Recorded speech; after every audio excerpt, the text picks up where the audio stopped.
하겠습니다. 이제 2022년 새해가 밝았습니다. 자, 오늘은 그 새해 첫 금요 기도회인데요. 어떤가요? 새해 기분이 좀 나시나요? 안 나시나요? 보통 1월이 되면 사람들이 되게 희망찬 목표를 세웁니다. 그래서 서점을 가면 다이어리가 그렇게 잘 팔려요. 다꾸를 한다고 하죠. 이제 다이어리를 꾸미는 걸 해야지 하며 스티커도 붙이고 새해 계획도 세우고 여러 가지 많은 것들을 생각을 합니다. 그리고 헬스클럽도 회원들이 갑자기 많아져요. 저도 예전에 한번 1월 달에 끊었다가 3일 가고 나서 왜 런닝머신에서 달리기를 하는데 앞에 풍경이 그대로인가 이게 재미가 없구나 하고 끊은 적이 있는데 뭔가 열심히 뭔가 해보겠다고 헬스클럽도 많이 갑니다. 근데 제가 아까 낮에 월드컵 경기장에 있는 헬스클럽에 이제 신방을 하러 갔는데 저희 청년이 거기서 운동을 하고 있거든요. 근데 사람이 별로 없더라고요. 뭔가 1월이 됐는데 예전에 1월 같지가 않습니다. 코로나 시국 이후에는 1월이 됐어도 사람들이 뭔가 기대에 부풀거나 어떤 희망찬 새해가 시작되었다라고 하기보다는 걱정이 많이 있는 것 같아요. 그래서 이제 취업 준비생 같은 젊은 사람들은 이제 내가 시험을 준비하고 있는데 내가 이 시험을 잘 붙을 수 있을까? 내가 입사 면접을 지금 준비하고 있는데 좋은 직장을 구할 수 있을까?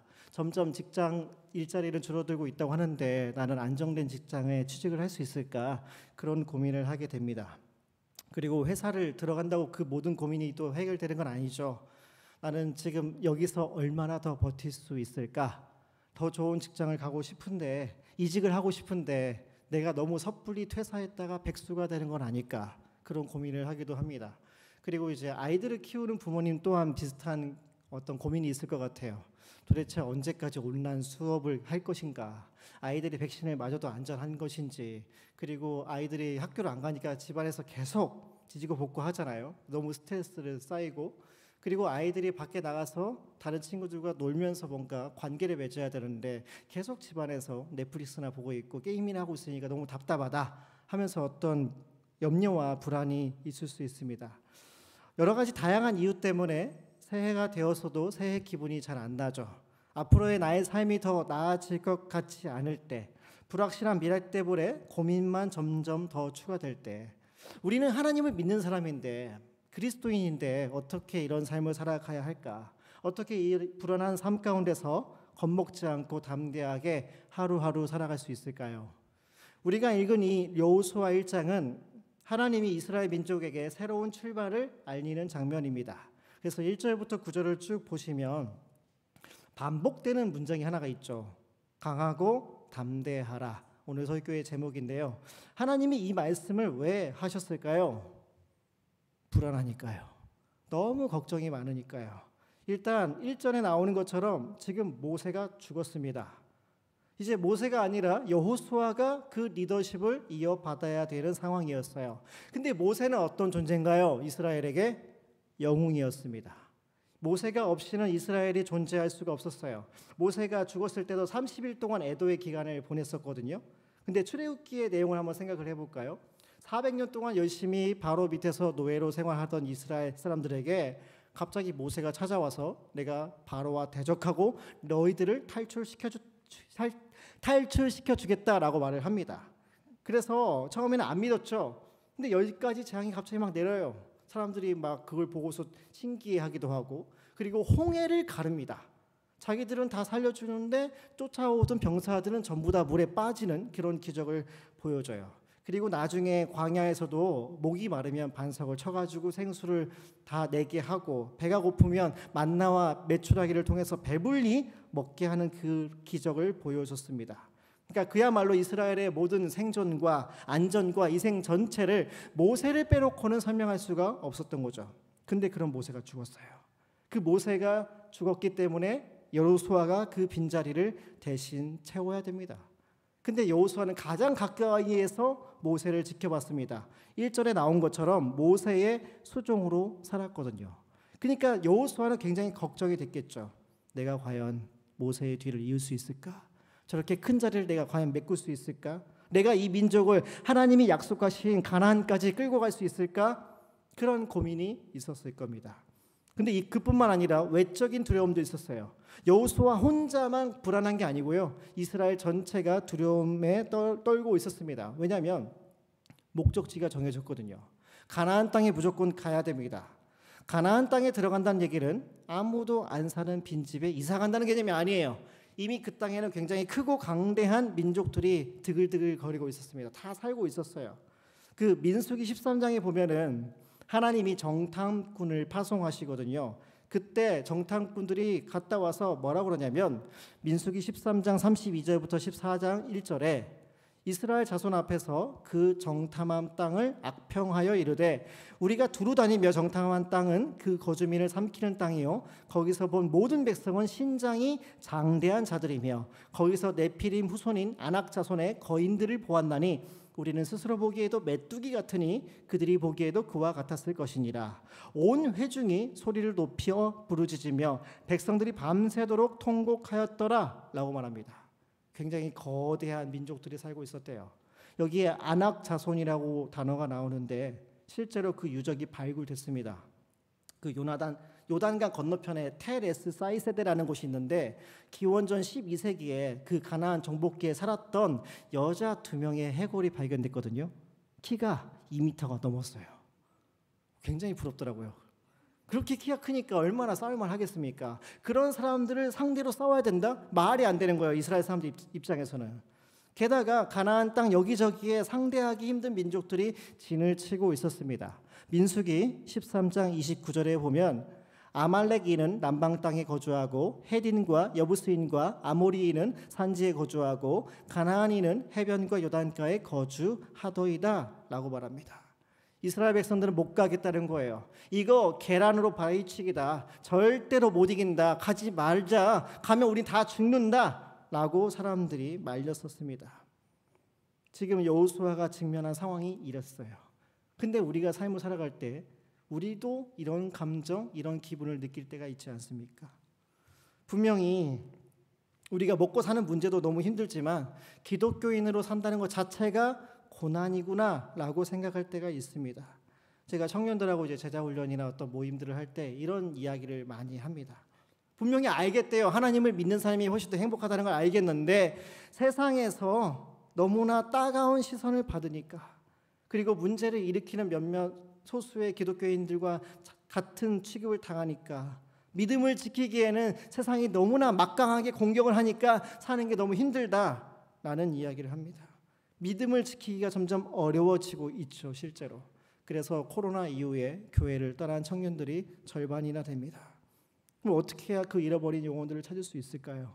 물론 제가 청년부를 담당하고 있기 때문에 더 이게 두렵게 느껴질 수 있어요. 과연 그걸 할 수 있을까? 어떻게 해야 될까? 그래서 저는 이 설교를 그 누구보다 저 자신을 향해서 적용을 했습니다. 어떻게 해야 될까? 어떻게 해야 내가 강하고 담대한 믿음을 가지고 하루하루 살아갈 수 있을 것인가? 저는 그래서 이 오늘 본문을 통해서 우리에게 필요한 것 3가지를 말씀드리겠습니다. 첫 번째는 하나님의 인도에 대해서 말씀을 드릴 거고, 두 번째는 그분이 우리와 함께 하신다는 것이 어떤 뜻인가를 말씀드릴 거고, 세 번째는 계시, 의존, 사색에 대해서 말씀을 드리도록 하겠습니다. 자, 먼저 2절부터 5절에 보면은 하나님은 모세가 죽었으니까 요단강을 건너서 가나안 땅으로 들어가라고 말씀해요. 4절에는 그 땅이 얼마나 넓은 지역을 포함하는지 묘사를 해줍니다. 근데 한 가지 이상한 부분이 나와요. 2절을 잘 보세요. 이스라엘 자손에게 주는 그 땅이라고 말합니다. 가나안 땅을 이스라엘이 싸워서 뺏어오는 게 아니고 하나님이 주시는 땅이라고 말해요. 근데 더 이상한 건 3절이죠. 이미 그 땅을 주셨대요. 모두 내가 너희에게 주었노니. 과거형으로 이야기를 하죠. 아니 아직 요단강을 건너지도 않았는데 가나안에 들어가지도 않았는데 이미 다 가진 것처럼 말씀을 합니다. 그래서 저는 혼자 읽으면서 아무리 가나안에 거대한 민족이 살고 있어도 하나님이 그들보다 더 세니까 강하니까 하나님만 믿고 따르면 그냥 무조건 저 땅을 받나 보다 하나님의 선물이구나 라고 생각을 했습니다. 그러니까 이스라엘은 아무것도 안 하고 가만히 있으면 손바닥에 가나안 땅이 주어지는 것처럼 생각이 들었어요. 근데 그 앞에 뭐라고 써 있죠? 너희 발바닥으로 밟는 곳은 이라고 써 있습니다. 직접 가야 된대요. 가서 차지해야 된다고 말합니다. 자, 이게 무슨 말이죠? 이 땅은 이스라엘 민족이 싸워서 차지해야 되는 땅인가요? 아니면 하나님이 거저 주시는 땅인가요? 둘 중에 어느 쪽이죠? 둘 중에 하나가 아니고 둘 다죠. 분명히 하나님은 그 땅을 주시겠다고 약속을 하셨어요. 승리를 주실 거예요. 그리고 그 땅을 선물로 주실 겁니다. 그런데 이스라엘 백성 스스로 그 약속을 믿어야 됩니다. 하나님의 방식대로 싸워야 돼요. 하나님이 그 땅을 주실 때 받아 누릴 수 있어야 됩니다. 물론 여기서 하나님의 인도와 명령이 앞장서고 있죠. 하나님은 여호수아에게 이렇게 얘기하시는 거예요. 내가 너희에게 가나안 땅을 차지하게 해주겠다. 그러나 나를 따라와야 된다. 내가 지시하는 방법으로 전쟁에서 싸워야 승리할 수 있다라고 말씀을 하는 겁니다. 저는 여기에서 이제 리더십에 대해서 고민을 해봤습니다. 리더십이란 어떤 것인가? 우리가 가정에서, 학교에서, 일터에서, 직장에서, 또 교회에서도 리더십들이 있죠. 목회자들이 리더가 되기도 하고, 직분을 맡으신 분들이 리더가 되기도 하고, 교사분들이 리더가 되기도 합니다.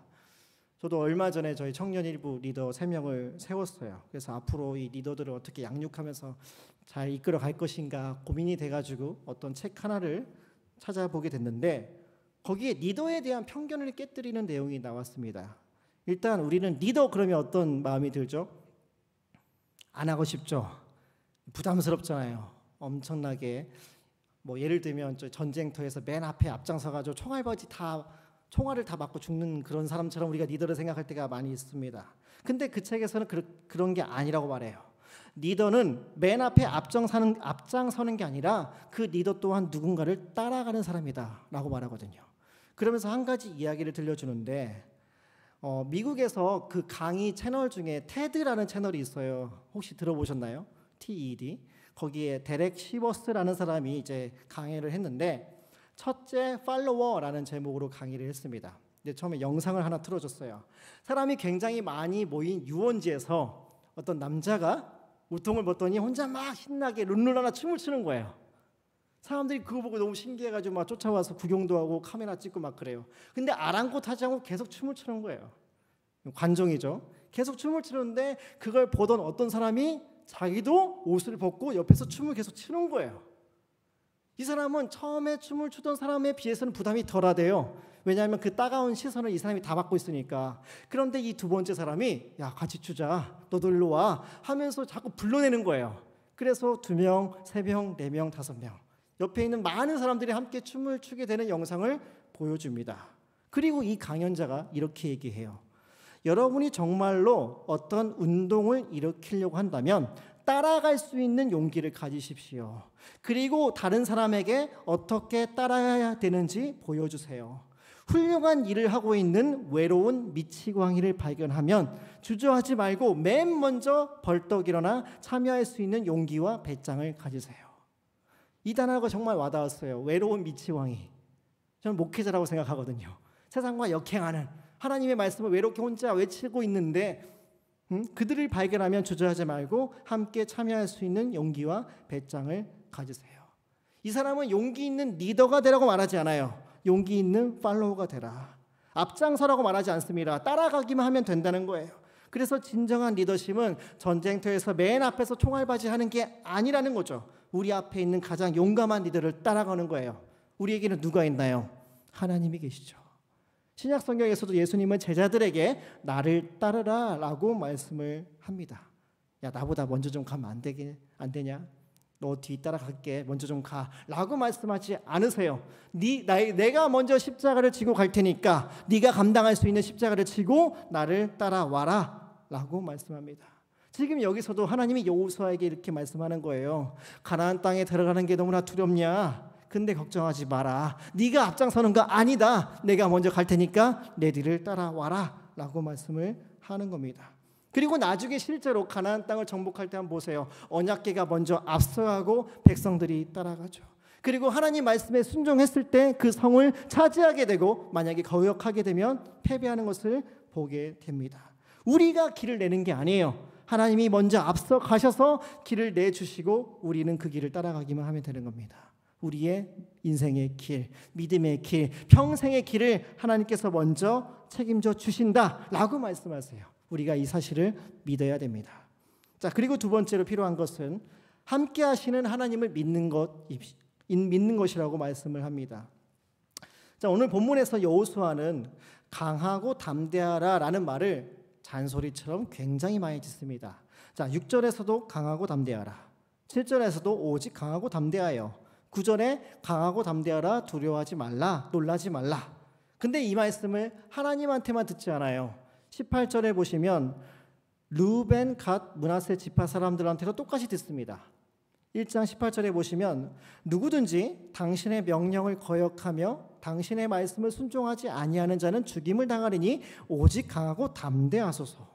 겁먹지 말라는 거죠. 용기를 내라는 겁니다. 하나님이 주시는 그 땅에 들어갈 수 있게 앞에서 리더십을 발휘해라. 근데 어떻게 강하고 담대해질 수 있죠? 또 유명한 작가 한 명을 소환할 건데요. 미국의 유명한 컨설턴트이자 작가인 사이먼 시넥이라는 사람이 있는데 이분도 여러 가지 이제 리더십에 관련된 강의를 했었습니다. 근데 그분이 이렇게 얘기해요. 좋은 리더는 어떤 리더냐? 그 밑에 있는 사람들이 안정감을 느끼게 해주는 리더라는 거예요.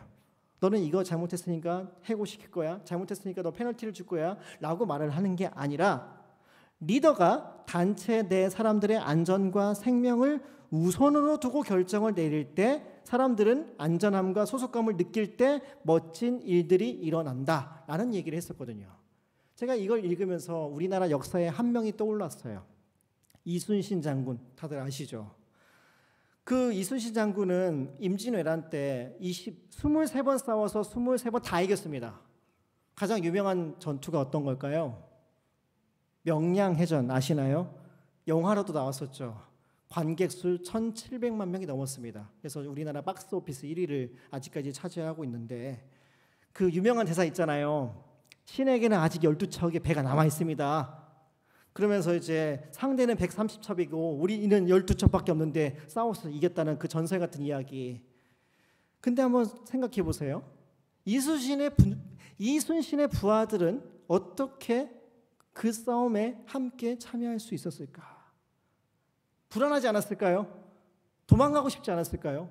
뻔히 보이잖아요. 훨씬 우리가 불리한다는 것을. 그런데 어떻게 이순신 한 명을 믿고 그 부하들을 함께 싸울 수 있었을까요? 이 명량해전이 일어나기 직전 10년 전에 녹둔도 전투라는 게 있었습니다. 이게 좀 약간 기초 역사 상식인데요. 녹둔도라고 원래 우리나라 땅인데 지금 러시아에게 빼앗긴 압록강 근처에 섬 하나가 있어요. 이 섬이 여의도 2배의 면적을 가지고 있는데 굉장히 비옥한 땅이거든요. 근데 예전에 이순신이 살던 그 선조 시대에 이순신에게 네가 이 땅을 좀 지켜라라고 이제 보냈습니다. 거기서 이제 경비를 보는데 병력을 별로 안 줬어요. 10여 명밖에 안 됐거든요. 근데 어느 날 그 근처에 살던 여진족 오랑캐들이 말을 타고 쳐들어왔습니다. 너무 갑작스럽게 기습을 당해가지고 거기 있던 백성 200명이 포로로 끌려간 거예요. 밧줄에 다 묶여가지고. 이순신도 너무 갑자기 기습을 당해가지고 어떻게 할 수가 없었어요. 그래서 어떻게 해야 되나 고민하다가 부하들에게 가서 잡아와라 라고 말을 하지 않고 자기가 직접 말을 타고 가서, 원래 활을 잘 썼거든요 이순신이, 달려가면서 활을 쏴가지고 적장의 머리를 정확히 맞춰서 쓰러뜨립니다. 그리고 거기에 있는 오랑캐들 몇 명을 해치운 다음에 백성 60명을 구해내요. 근데 그때 이순신이 왼쪽 다리에 화살을 맞았거든요. 쓰러졌어요. 그런데 계속 일어나서 싸우는 거예요. 그리고 거기 있던 백성들 60명을 살려냈습니다. 부하들이 그걸 본 거죠. 아, 우리 장군은 가장 위급한 순간에, 가장 위험할 때 우리를 계속 보내는 게 아니라 자기가 직접 나서는구나. 자신의 목숨까지 걸면서 우리를 위해서 싸워주는 분이 이순신 장군이구나. 이걸 봤기 때문에 명량해전에서 그렇게 싸울 수 있었다고 전문가들이 이야기를 합니다. 오늘 여호수아 앞에서 하나님께서 똑같이 말씀하시죠. 5절에 보시면 내가 모세와 함께 있었던 것 같이 너와 함께 있으리라. 모세가 두려워했어요. 걱정이 많았습니다. 그런데 그때마다 하나님께서 함께 하셔서 모든 문제를 해결해 주셨거든요. 기적을 펼쳐 주셨거든요. 모세와 함께 하셨던 그 하나님, 모세를 지켜주셨던 그 하나님께서 여호수아와 동일하게 함께 하셔서 지켜주신다라고 약속을 하고 있습니다. 그래서 내가 너와 함께 있을 테니까 너는 안전할 거다. 안심해라. 걱정하지 말아라 라고 말씀하시는 거예요. 우리도 마찬가지입니다. 분명히 우리 앞길이 너무나 불투명하고 걱정이 많지만 우리를 대신해서 싸워주시는 하나님이 계십니다. 이 사실을 우리가 믿어야 돼요. 자, 그리고 마지막으로 이런 절망 가운데 필요한 것은 계시, 의존, 사색입니다. 자, 이게 무슨 말일까요? 7절에서 보시면 하나님은 여호수아에게 이스라엘 민족에게 율법을 다 지켜 행하라.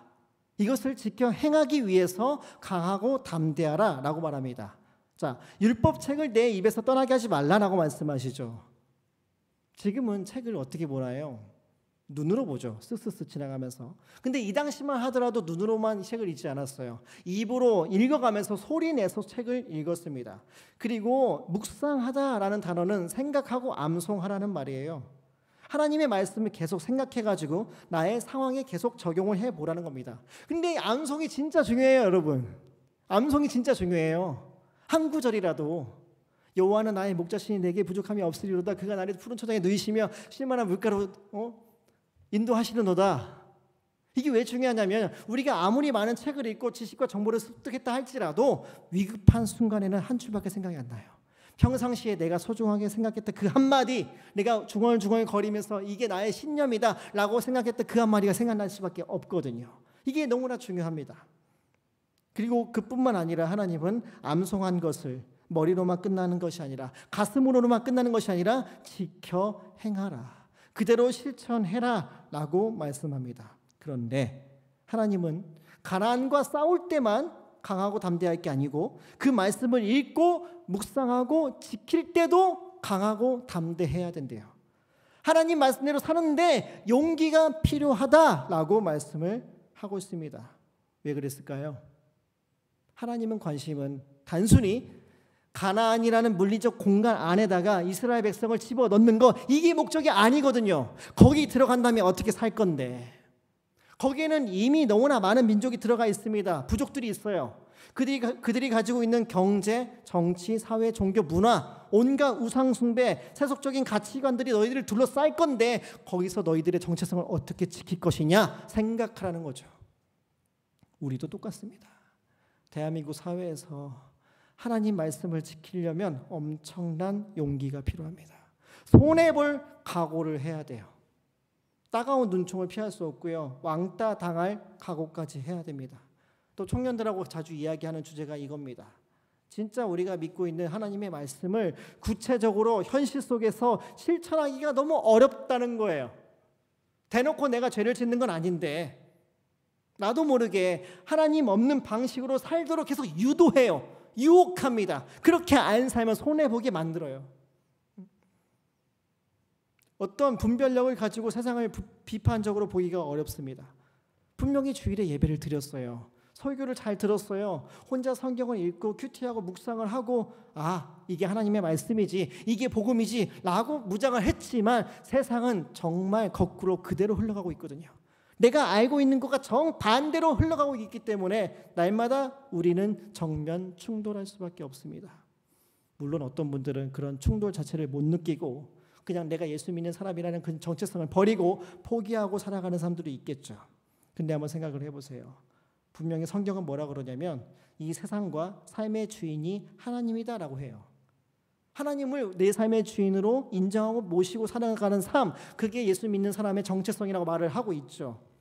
그리고 그걸 반대한다면, 자기 중심적인 태도를 가지고 내가 인생의 주인이 된다면 그건 죄다, 하나님을 반역하는 것이다 라고 분명히 말씀을 해요. 근데 세상은 뭐라 그러죠? 내 인생은 내 거잖아. 내 인생 내 마음대로 살아야지. 내 인생을 내가 컨트롤하고 내 마음대로 통제해야지. 그래야 행복한 사람이고, 다른 사람이 네 인생에 끼어들지 못하게 막아라. 변수를 막아라. 낯선 사람한테 시간을 내주지 말아라. 라는 식의 온갖 메시지를 우리는 얼마나 세상 문화 속에서 많이 듣고 삽니까? 근데 성경은 정반대로 말하죠. 인생을 네 마음대로 통제하지 말아라. 하나님께서 통제하게 내어 주어라 라고 말합니다. 오히려 아무리 우리의 인생이 미래가 불확실하다 할지라도 하나님께 맡겨드려라. 왜? 하나님은 선하신 분이니까, 사랑이 많으신 분이시니까 그분께 맡겨드리라고 말씀을 합니다. 그리고 우리는 자본주의 사회에서 살고 있죠. 돈으로 살 수 없는 건 없기 때문에 일단 돈부터 많이 벌어라. 네가 갖고 싶은 거 다 샀고 네가 하고 싶은 거 다 하고 버킷리스트를 하나하나 체크하면서 마음껏 누리며 살아. 그게 진짜 행복이야 라고 말을 하고 있잖아요. 그러나 빌립보서 4장에서 말하는 것처럼 바울이 그렇게 고백하죠. 감옥에 있을 때 내가 부유하게 살 때나 가난하게 살 때나 일체에 만족할 수 있는 비결을 배웠다. 나는 그리스도 한 분이면 충분하다. 그 속에서 나는 행복할 수 있다 라고 말을 하잖아요. 성경의 세계관과 세상의 가치관이 또 충돌할 수밖에 없습니다. 죄로 물든 문화와 우리가 믿고 있는 복음이 자꾸 부딪혀요. 그럴 때 우리는 어떻게 해야 될까요? 그냥 끌려가야 될까요? 아니요. 하나님 말씀에 의지해야 됩니다. 하나님의 말씀에 의지한다는 게 뭘까요? 저희가 나온 신학교 아주 오래전에 계셨던 교수님이 이런 단어를 만드셨어요. 계시, 의존, 사색. 하나님의 말씀이라는 계시에 계속 의존해서 생각하라는 거예요. 도대체 옳은 것이 무엇이며 무엇이 잘못됐으며 세상의 온갖 문화들이 하나님의 말씀의 원리를 봤을 때 어떤 것을 걸러내야 될 것인가, 무엇이 나에게 유익한 것인가, 저게 하나님과 나의 관계를 어떻게 만들 것인가 계속 생각하라는 겁니다. 그리고 하나님의 말씀을 통해서 하나님의 뜻대로 살아가는 것이 훨씬 더 유익한 삶이다. 그게 풍성한 삶이다. 나 자신을 설득시키라는 거예요. 거기에 끌려가지 않도록. 그래서 잠깐 유행하는 세상의 가치관에 끌려가지 말고 영원하게 남는 것이 무엇인가, 영원한 안식과 위로를 주는 것이 무엇인가를 계속 생각해야 된다 라는 말씀을 하는 거죠. 여러분, 지금 당장 우리가 유튜브에서 보는 거, 신문 기사에서 보는 거, 그게 영원할 것 같죠? 아니요. 유행입니다. 언젠가 다 사라집니다. 세상에서 중요하다고 생각하는 사상들, 가치관들, 그런 거 언젠가는 다 지나가고 말 거예요. 기억하지 못할 거예요. 기독교 작가 중에 유명한 C.S. 루이스라는 분이 있는데 그분이 이렇게 얘기했어요. 영원하지 않은 모든 것은 영원히 시대에 뒤떨어진다. 영원하지 않은 모든 것들은 영원히 시대에 뒤떨어질 거예요. 여러분, 시대에 뒤떨어지지 마시기 바라요. 풀은 마르고 꽃은 시들아 영원히 주의 말씀은 서게 된다. 이 말씀을 제발 붙드세요. 영원히 변하지 않는 것, 유행을 타지 않는 것, 시대에 뒤떨어지지 않는 것은 하나님의 말씀밖에 없구나. 내가 이것을 기준으로 삼고 모든 것을 하나하나 분별하며 생각하며 계시 의존 사색을 하며 계시 의존 실천을 하며 살아야겠다. 이런 마음을 우리가 품어야 됩니다. 자, 오늘 말씀을 정리를 하겠습니다. 하나님은 여호수아에게 그리고 저와 여러분에게 강하고 담대하라고 말씀하세요. 너희 스스로 강해져라, 담대해져라, 대단한 사람이 되어라 라고 말씀을 하지 않습니다. 우리 스스로 삶을 통제하고 싶은 그 우상을 버리라고, 하나님을 제발 따라가라고, 하나님의 말씀에 의존하며 살라고, 그분께 인생을 맡기라고 말을 해요. 근데 그게 쉽던가요? 안 되죠. 왜? 내 안에 내가 너무 많아요. 내가 너무 커요. 내가 모든 것을 자꾸 통제하고 싶어하고 컨트롤하고 싶어합니다. 그럴 때 우리는 어떻게 우리의 마음을 겸손히 내려놓을 수 있을까요? 우리처럼 똑같이 불안한 상황에 있었음에도 불구하고 하나님께 모든 것을 맡겼던 그 한 사람을 생각해야 됩니다. 십자가에 못 박혀 죽기 직전에 겟세마네 동산에서 기도하셨던 예수님을 한번 생각해 보세요. 예수님이 마태복음 26장 38절에서 이렇게 이야기하십니다. 내 마음이 매우 고민하여 죽게 되었으니 너희는 여기 머물러 나와 함께 깨어 있으라. 예수님이 왜 고민했을까요?